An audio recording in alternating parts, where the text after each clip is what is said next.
Mademoiselle Loïc Cheng-Li, bonjour. Bonjour. Vous êtes responsable de la section jeunesse de la médiathèque de l'Institut français de Phnom Penh. En quoi est-il pertinent de tenir une médiathèque en langue française, étant donné que même si le Cambodge fait partie de l'Organisation internationale de la francophonie, il s'agit tout de même d'une langue étrangère?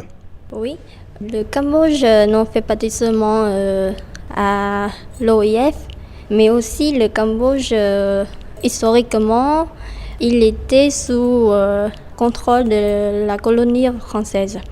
Oui, le protectorat. Oui, le protectorat. Donc, les paysans ont connu la langue et la coutume française. Jusqu'à présent, la langue française et cette couture restent vivre dans la société cambodgienne. En plus, jusqu'à présent, il demeure les apprenants francophones. Par exemple, au lycée, il y a des classes bilingues françaises. Aussi, à l'université francophone comme faculté de médecine, à l'ITC, à l'université de Troyes et aussi à l'UFPP comme ça. Donc, c'est nécessaire d'avoir une médiathèque en langue française pour faciliter les apprenants francophones dans le but de faciliter à savoir de plus en plus de la langue française et même la culture française. La connaissance et l'information circulent assez mal dans le royaume Cheng-Li. En quoi pouvez-vous aider et à quoi cela sert-il? Avant de répondre à la question, il faut qu'on sache d'abord la cause de la dégradation de la connaissance et de l'information. C'est l'intérêt de chaque individuel à chercher à savoir quelque chose ou l'information, c'est comme ça. En tant qu'une médiathécaire, je ne peux pas faire beaucoup, mais je peux, comme je travaille avec les enfants, c'est la première étape pour que les enfants s'entraînent à lire beaucoup, à gagner des connaissances générales et même spécifiquement comme ça. Actuellement, je travaille avec les ONG pour les emmener on raconte des histoires. Même on fait une activité pour gagner des connaissances générales. Avec des compteurs? Oui, c'est comme ça.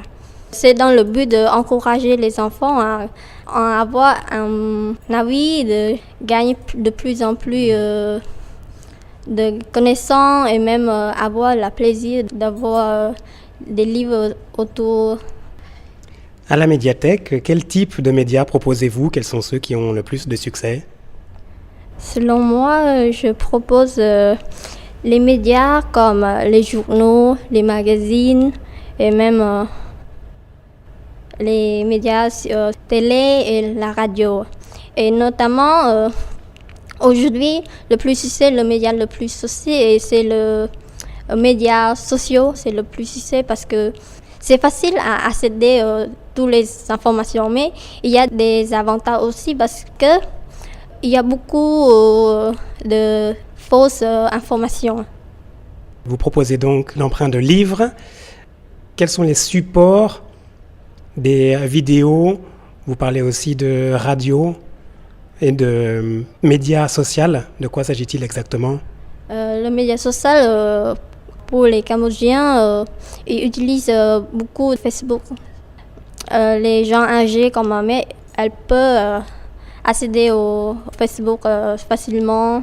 C'est un moyen facile pour elles à accéder des informations, des contenus. Il y a beaucoup d'informations sur Facebook, mais la majorité, c'est les médias faux. Il faut que les gens aient une connaissance à identifier les fausses informations.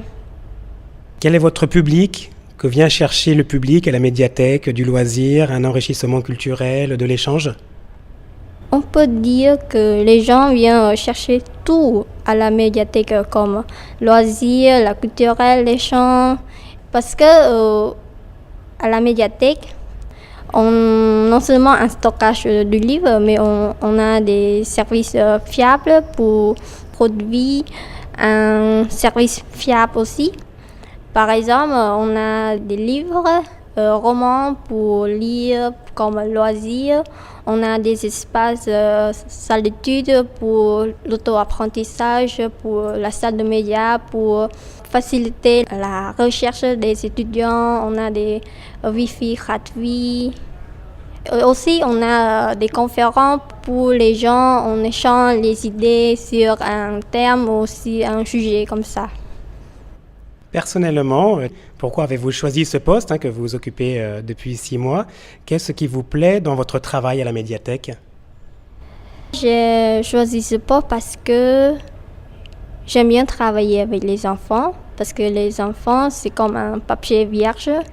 Ils toujours nous donnent le plaisir de travailler avec eux, de rester avec eux. Ils toujours nous donnent des idées nouvelles. Et quand on travaille avec les enfants, ensemble, on n'est pas fatigué. Et ce qui me plaît de travailler ici, c'est que mon équipe, ils sont très fiables. Ils jouent aider l'un et l'autre. Et aussi l'ambiance de travailler avec les enfants toujours me donne l'espoir de continuer à travailler ici. Je précise que la médiathèque est équipée d'un espace jeunesse, là où nous sommes justement en ce moment même. Et pour terminer, Cheng Li, quelles nouveautés ou événements sont à venir pour 2020? Pour 2020, pour notre médiathèque, on va ouvrir un nouveau espace, espace numérique. Et on va ouvrir bientôt. Et pour l'espace de jeunesse, on a des ateliers avec Ocarina. C'est l'atelier de la musique. Merci, Lo Cheng Li. Nous nous retrouverons sur Facebook, si j'ai bien compris. Oui, oui. Yann, arrondissement de Phnom Penh, thmaithmai.com.